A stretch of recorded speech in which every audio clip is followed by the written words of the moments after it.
Hey everyone, this is Dr. Asif Khan and welcome back to my YouTube channel that is Biology on your Fingertips. So इस session में हम लोग continue करेंगे topic immunity को. We have discussed its two important parts, innate and acquired. Innate immunity and their function ये discuss हम लोग कर चुके हैं. आई होप आप लोगों ने वीडियो देखा है, नहीं देखा है तो लिंक डिस्क्रिप्शन बॉक्स में अवेलेबल है. Innate immunity के बाद सेकेंड इम्यूनिटी इज एक्वायर्ड.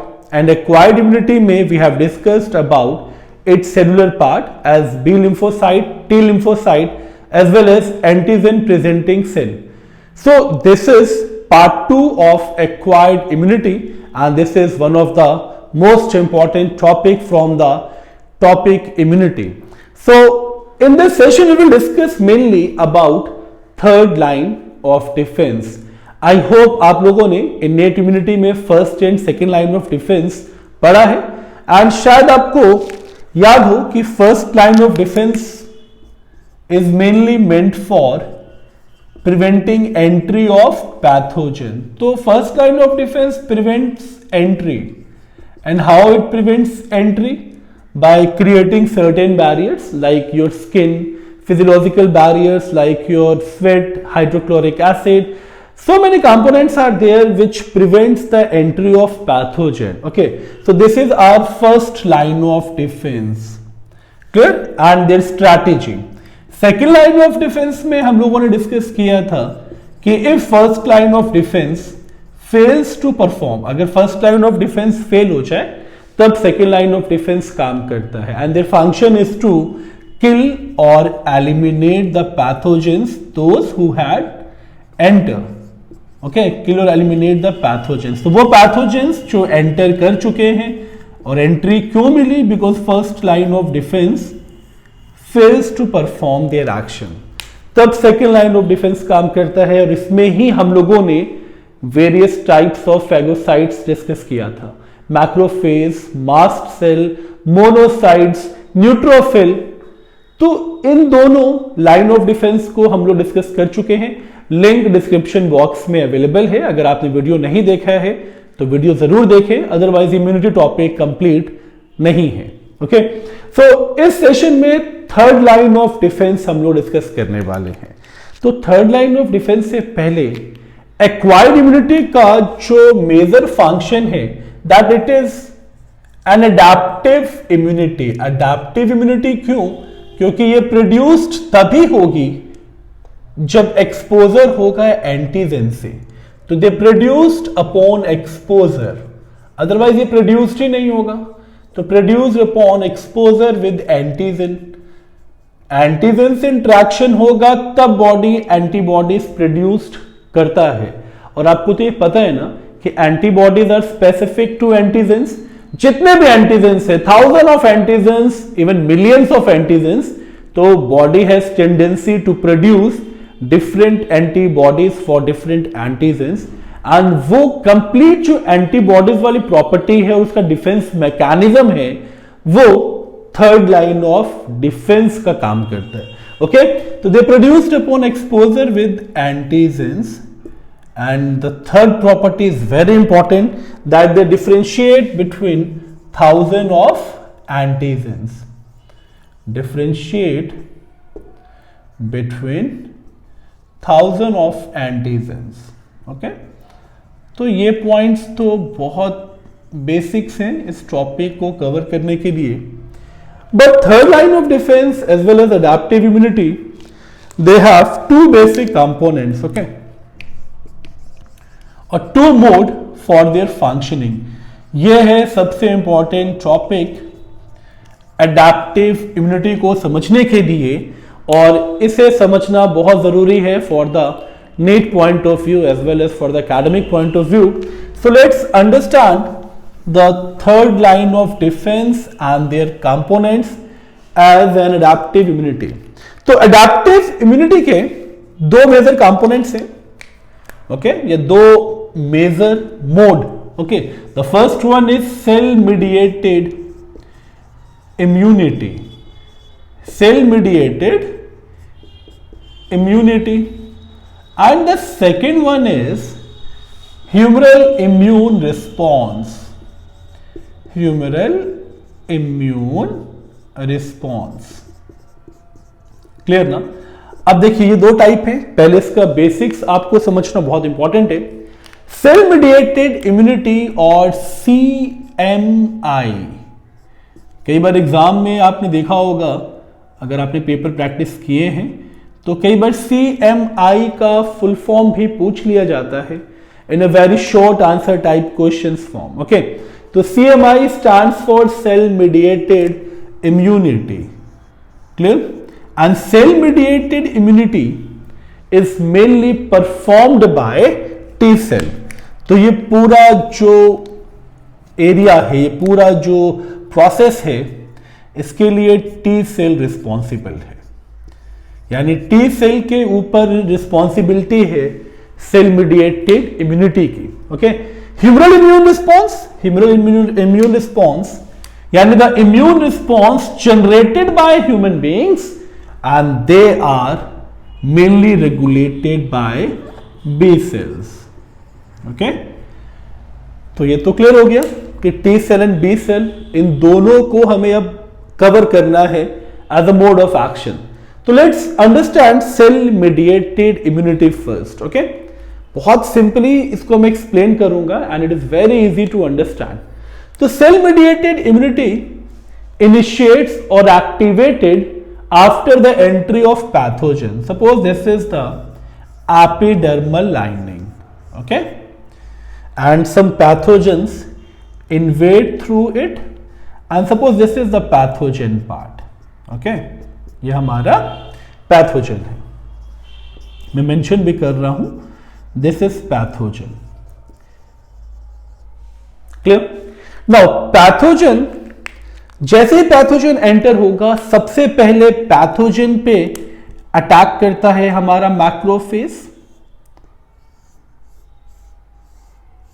तो दिस इज आवर मैक्रोफेज।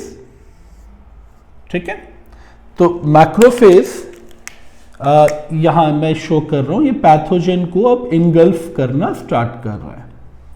तो this is pathogen and the cell is macrophage.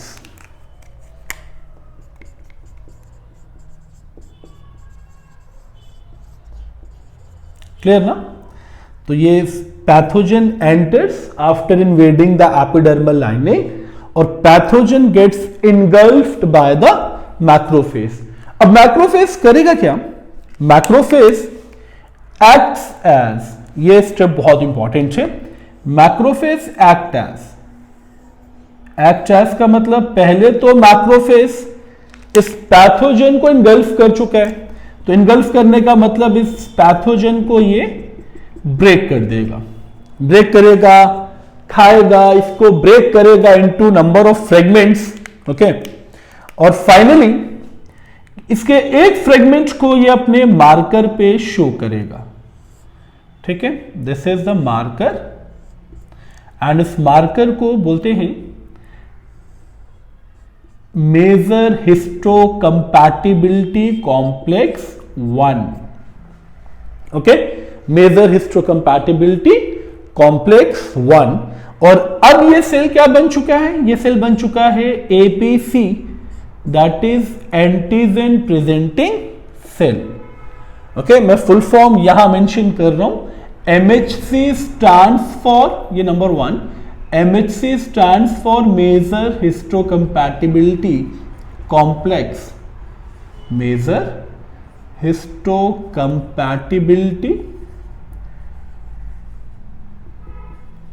Complex, and the second one is APC। APC means antigen presenting cell, antigen presenting cell. Clear ना? तो MHC major histocompatibility complex and APC antigen presenting complex. Now one more thing which we have to understand, ये जो major histocompatibility complex है ना, ये marker है। Marker का मतलब ये आपके सभी सेल्स पे प्रेजेंट होता है। इन शॉर्ट, कैसे हमारा इम्यून सिस्टम डिफरेंशिएट करेगा कि ये सेल्फ है, ये नॉन सेल्फ है, ये हमारा सेल है या ये पैथोजेन है? I will show you with the help of diagram. See, ये एक पैथोजेन है। Okay, this is your pathogen. तो पैथोजेंस पे मार्कर नहीं होगा, इस पे कोई मार्कर्स नहीं होंगे। ओके, मगर सेम चीज जब हमारे अपने सेल के ऊपर आएगा, ओके, तो इसके ऊपर क्या होंगे? इसके ऊपर मार्कर्स होंगे। ठीक है, किसी पे एक, किसी पे दो। मैं अभी फिलहाल एक वाला ही पार्ट शो कर दूं। So this is major histocompatibility complex and it is complex 1. तो ये मार्कर प्रेजेंट होगा। हाँ, जो फैगोसाइटिक सेल्स है उस पे 2 मार्कर्स प्रेजेंट होते हैं। ओके, जो फैगोसाइटिक सेल्स है, ये मान लेते हैं हमारा फैगोसाइटिक सेल है और इस पे 2 मार्कर्स होंगे।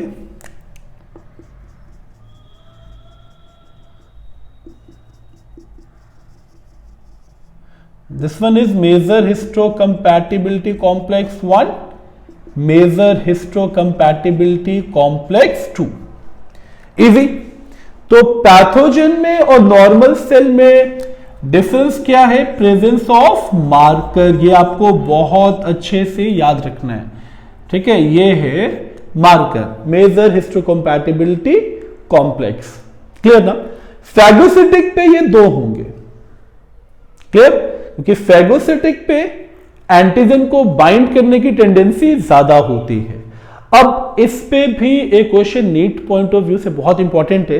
Major histocompatibility complex is present over all the cells of your body except RBC. It means कि आरबीसी, ये पॉइंट बहुत इंपॉर्टेंट है, आरबीसी डू नॉट पोजेस और do not have major histocompatibility complex और मार्कर। तो marker तो है इस पे, मेजर हिस्टोकम्पैटिबिलिटी कॉम्प्लेक्स फॉर्म में नहीं है। तो आरबीसी पे जो कंपोनेंट प्रेजेंट होता है, जो इसको सेल्फ सेल की कैटेगरी में रखता है, दैट इज CD47 और ये भी एक मार्कर ही है। तो suppose this is the RBC part. Okay, RBC पे ये हो गया पूरा स्ट्रक्चर हीमोग्लोबिन का।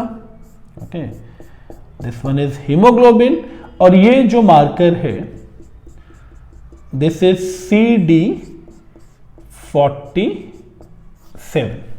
तो CD47 is present over the RBC and phagocyte cell के ऊपर, ये फैगोसिटिक सेल है, फैगोसाइट के ऊपर 2 मार्कर, नॉर्मल सेल के ऊपर 1 मार्कर। क्लियर ना? तो अब इन सारे पोर्शंस को हम लोग रब कर लें क्योंकि अब आता है मैकेनिज्म। चलिए, अब इसका काम तो है नहीं, तो इसको रब करते हुए चलते हैं। ठीक है, तो फाइनली पैथोजन को मैक्रोफेज ने इंगल्फ किया, मैक्रोफेज ने से ब्रेक किया। यहां इसका न्यूक्लियस भी शो कर लेते हैं। ओके, ये इसका न्यूक्लियस भी हम लोग यहां शो कर लेते हैं। चलिए, अब ये इसके कुछ कंपोनेंट को सरफेस पे शो कर रहा है।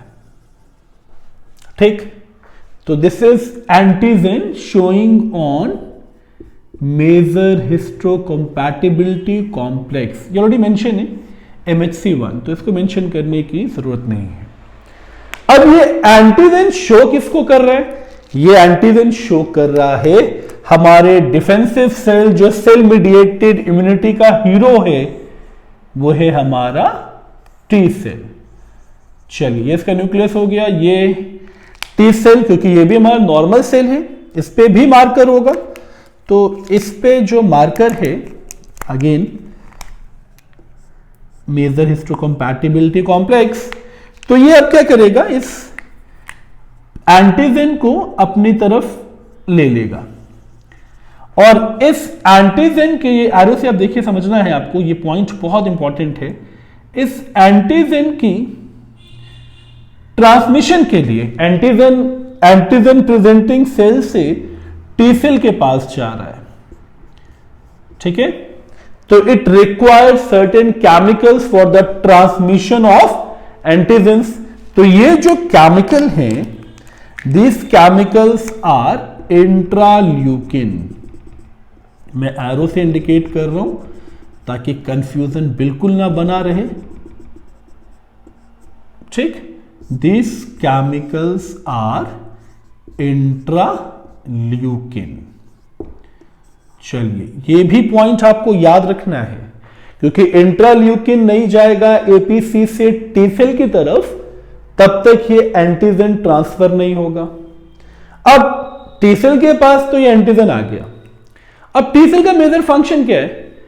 टी सेल इसको सेंड करेगा, इस एंटीजन को सेंड करेगा। अब मैं इसको ऊपर की तरफ लेके चल रहा हूं, क्योंकि नीचे हमारे पास स्पेस कम है। अब ये हमारा टी सेल, ये सबसे इंपॉर्टेंट रोल प्ले करने वाला है। ठीक है, ये टी सेल हो गया, और ये इसका मेजर हिस्टोकम्पैटिबिलिटी कॉम्प्लेक्स, और ये पड़ा है हमारा एंटीजन। ओके, चलिए, एपीसी ने एंटीजन को प्रेजेंट किया, टी सेल ने इसको अपने रिसेप्टर पे लिया by transferring interleukin from APC to T cell. अब टी सेल क्या करने वाला है, ये चीज बहुत इंपॉर्टेंट है। तो टी सेल सबसे पहले एक्टिवेट करेगा टीएच सेल्स को, that is helper T cell. Okay, ये है helper T cells. And the reason behind this, helper T cells का मेन फंक्शन क्या है? ये प्रोलिफरेशन करेगा। ओके, ये प्रोलिफरेशन करेगा, मल्टीप्लिकेशन करेगा, और मल्टीप्लिकेशन करके क्या होगा? ये तीन कैटेगरीज बनाएगा। Okay, this is the first category, ये second category, and this one is third category. Okay, तो एक कैटेगरी इसकी बनेगी साइटोटॉक्सिक और किलर सेल। मैं मेंशन भी यहीं पे कर रहा हूं, एक बनेगी साइटोटॉक्सिक और किलर सेल। ये डायरेक्टली, अब जब दोबारा एंट्री होगी एंटीजेंस की या पैथोजेंस की, तो ये जो ग्रुप है ये डायरेक्टली किल करेगा पैथोजेंस को। ओके, ये वाला जो ग्रुप है, बीच वाला जो सेंटर में आप देख रहे हैं, ये है बी सेल। ओके, और बी सेल के सरफेस पे एंटीबॉडीज प्रेजेंट होती है। ठीक है, तो ये वाला जो ग्रुप है सेकंड वाला, यहां पे स्टिमुलेशन हो रहा है बी सेल का। ओके, स्पेस कम है तो मैं इस पोर्शन को रब कर रहा हूं ताकि पॉइंट्स हम लोग मेंशन कर सकें। ओके, इस पॉइंट को मेंशन करना बहुत इंपॉर्टेंट है। तो ये वाला जो पार्ट है, this part is second part, and it stimulate, मतलब ये जो टी सेल है ये स्टिमुलेट करेगा बी सेल्स को for antibodies, for production of antibodies. तो सेकेंड ग्रुप का काम आपको समझ में आ गया, वो जाके बी सेल को स्टिमुलेट करेगा एंटीबॉडीज की प्रोडक्शन के लिए। और कितनी एंटीबॉडीज? 2000 एंटीबॉडीज पर सेकेंड, 2000 एंटीबॉडीज पर सेकेंड। चलिए, सेकेंड ग्रुप का भी काम खत्म। थर्ड जो ग्रुप है ये भी बहुत इंपॉर्टेंट है, इसे मैं रेड से ही मार्क कर रहा हूं, and this one is suppressor T sales. Okay, ये जो ग्रुप है, अब इसके लिए स्पेस में देखिए एरो पे ध्यान रखते हुए चलना है आपको, मैं यहां शो कर रहा हूं इसको। Okay, this is a third group, suppressors T cells, यानी जो टी सेल को सुप्रेस्ड करेगा to prevent the self attack. क्योंकि कई बार क्या होता है, बहुत ज्यादा एंटीबॉडीज प्रोड्यूस्ड होती हैं, बहुत ज्यादा अटैकिंग स्टार्ट होता है, तो एंटीजेंस तो डिग्रेड हो जाते हैं, बट उसके बाद अपने सेल पे भी अटैक करने के चांसेस होते हैं। उन सेल्स को, अपने सेल को यानी सेल्फ सेल को प्रोटेक्ट करने के लिए जो कैटेगरी बनती है, थर्ड कैटेगरी जो बनती है, that is suppressor T cells. बहुत इंपॉर्टेंट है because it prevents self cells from attack of T cell. तो टी सेल के अटैक से ये प्रिवेंट करता है सेल्फ सेल को। तो ये तो क्लियर हो गया आपका, सिंपल सा मैकेनिज्म। पैथोजन एंटर हुआ, मैक्रोफेज ने इसको इनगल्फ किया, मैक्रोफेज ने इसको ब्रेक किया और मैक्रोफेज यहां पे ट्रांसफॉर्म हुआ है एंटीजन प्रेजेंटिंग सेल में। फिर एंटीजन प्रेजेंटिंग सेल एंटीजन को प्रेजेंट करने वाला सेल जो कि एंटीजन को प्रेजेंट करेगा रिसेप्टर्स पे। आपको पता होना चाहिए ये जो मेजर हिस्टोकम्पैटिबिलिटी कॉम्प्लेक्स, ये मार्कर हमारे सभी नॉर्मल सेल्स पे होते हैं। फेगोसाइट्स पे ये 2 होते हैं और आरबीसी पे ये मार्कर CD47 बन जाता है। फिर टी सेल इस एंटीजन को देखेगा और इस एंटीजन को अपने रिसेप्टर पे लेगा। अपने रिसेप्टर पे लेने के बाद टी सेल का एक्टिवेशन होता है। और इस पॉइंट पे भी एक इंपॉर्टेंट चीज आपको समझनी है, जैसे ही टी सेल इस एंटीजन के मेम्ब्रेन से कांटेक्ट पे आता है, ठीक है, यहां पे एक और इंपॉर्टेंट इवेंट है, this is termed as membrane sensitization. Membrane sensitization का मतलब पैथोजन की मेम्ब्रेन, सेल मेम्ब्रेन और टी सेल की सेल मेम्ब्रेन जब कांटेक्ट में आएगी तो सेंसिटिविटी डेवलप होगी। इसी को बोलते हैं मेम्ब्रेन सेंसिटाइजेशन और इसी से एक्टिवेशन होता है टी सेल्स का और टी सेल्स फिर अपना प्रोलिफरेशंस करते हैं। ये कांटेक्ट नहीं होगा तो टी सेल कभी एक्टिवेट नहीं होंगे, प्रोलिफरेशंस नहीं करेंगे, ना ही बी सेल को स्टिमुलेशन मिलेगा एंटीबॉडीज के लिए, ना सुप्रेसर सेल्स बनेंगे, ना साइटोटॉक्सिक किलर सेल्स बनेंगे। ये 3 कैटेगरी तो आपको बहुत अच्छे से याद रखनी है। ओके, तो membrane sensitization activates T cells, it activates T cells. तो सीक्वेंस आपको clear, this is the part of cell mediated immunity. तो मेम्ब्रेन सेंसिटाइजेशन के बाद हेल्पर टी सेल्स का प्रोलिफरेशन हुआ है। हेल्पर टी सेल्स की प्रोलिफरेशन से एंटीबॉडीज को स्टिमुलेट करने की कैटेगरी अलग हो गई, साइटोटॉक्सिक किलर सेल्स की कैटेगरी अलग हो गई। ये हम लोग पहले भी डिस्कस कर चुके हैं इन्नेट इम्यूनिटी के सेलुलर कंपोनेंट में, तो इससे कंफ्यूज्ड नहीं होना है। और ये भी बहुत इंपॉर्टेंट कैटेगरी है सुप्रेसर्स टी सेल। तो this is all about cell mediated immunity. I hope ये लेक्चर आपको पसंद आया होगा एंड समझ आया होगा, क्योंकि समझना ज्यादा इंपॉर्टेंट है टी सेल के मैकेनिज्म को। अब हम लोग नेक्स्ट सेशन में डिस्कस करेंगे ह्यूमरल इम्यून रिस्पॉन्स।